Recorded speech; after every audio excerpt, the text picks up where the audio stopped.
Hello বন্ধুরা, welcome to my new channel Kanan recipe. তোমাদের স্বাগত। আশা করি তোমরা সবাই ভালো আছো। তো চলো, আজকে ঠান্ডার মধ্যে আমরা রান্না করব ডিম কষা। তো আজকে এখানে আমি হাঁসের ডিম নিয়ে নিয়েছি। তো হাঁসের ডিমগুলো সেদ্ধ বসিয়ে দিয়েছি, সেদ্ধ হয়ে গেছে। এবার আমি সব রেডি করে নিয়েছি।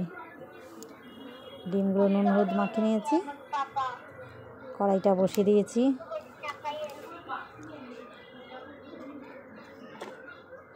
কড়াইটা গরম হয়ে গেছে, এবার আমি কড়াইতে তেল দিয়ে দেবো।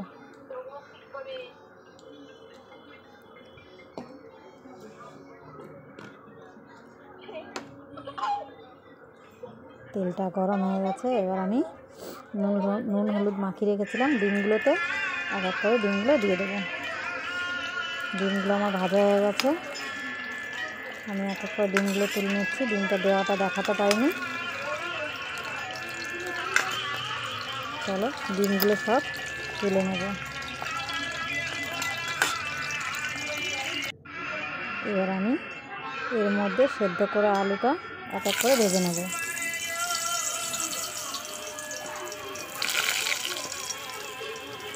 বেশি আলু দিইনি, দুটো আলু দিয়েছি।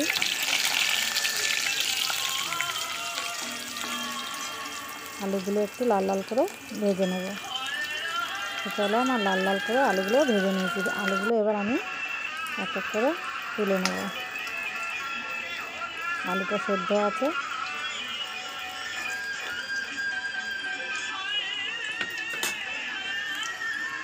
এক এক করে সব আলুগুলো তুলে নিয়েছি। এবার তেলের মধ্যে আমি গোটা গরম মশলা ফোড়ন দিয়ে দিয়েছি। গরম মশলাটা একটু ভাজা হয়ে গেছে, এর মধ্যে আমি পেঁয়াজ কুচানো দিয়ে দিয়েছি।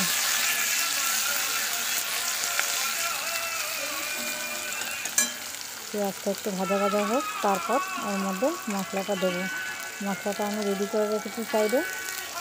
এর মধ্যে আদা রসুন জিরে ধনে লঙ্কা একটু টক দই নুন হলুদ একটু মিষ্টি সব দিয়ে মশলাটা আমি রেডি করে রেখেছি। যেহেতু এক হাতে ফোনটা ধরে দেখাতে হচ্ছে, অসুবিধা হবে, তাই আগের থেকে আমি মশলাটা রেডি করে রেখেছি। বেশ কিছুদিন ভিডিও ছাড়তে পারিনি, তার কারণ ফোনটা আমার খারাপ হয়ে গেছিলো।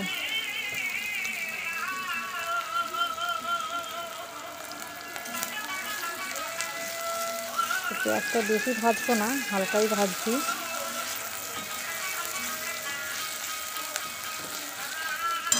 পেঁয়াজটা বেশ ভাজা হয়ে গেছে, এবার আমি ওর মধ্যে মশলাটা রেডি করে রেখেছিলাম সেই মশলাটা দিয়ে দেবো।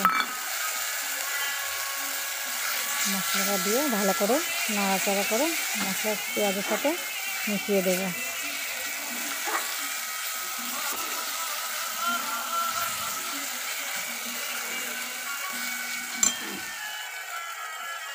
দেখতেই পাচ্ছ মশলার কালারটা। এবার আমি সামান্য একটু জল দিয়ে দিচ্ছি। জলটা দিয়ে মশলাটা ভালো করে কষিয়ে নেব। বাইরে ভীষণ ঠান্ডা,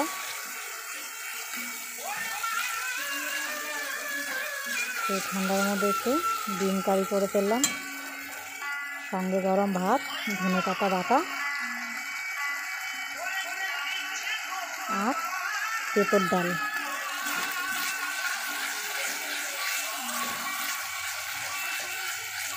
ভালো করে মশলাটা আমার কষা হয়ে গেছে, এবার আমি মশলার মধ্যে জল দিয়ে দেবো। সরি বন্ধুরা, জলটাও তোমাদের দেখাতে পারিনি।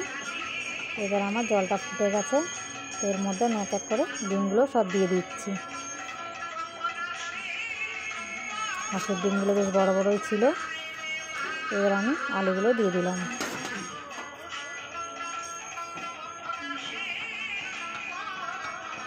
ভালো করে নাড়াচাড়া করে দিলাম।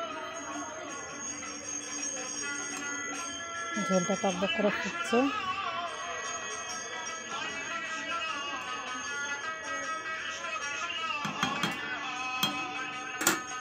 দেখতেই পাচ্ছ ডিমটা রান্না করতে বেশিক্ষণ লাগেনি আমার। এবার আমি ঢাকনাটা দিয়ে দিচ্ছি। ঢাকনাটা দিয়ে কিছুক্ষণ পরে ঢাকনাটা খুলে তোমাদের দেখাচ্ছি। তো চলো ঢাকনাটা খুলে নিই। দেখতেই পাচ্ছ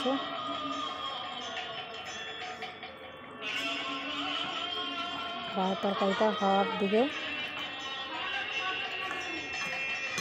ভাবছিলাম তোমাদের সবটাই দেখাবো, কিন্তু দেখাতে পারলাম না, যেহেতু ধনেপাতা বাটাটা ডালটা তোমাদের দেখাতে পারলাম না।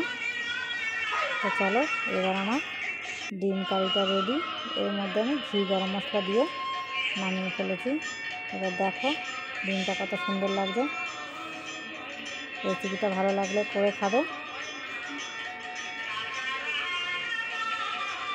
থ্যাংক ইউ বন্ধুরা।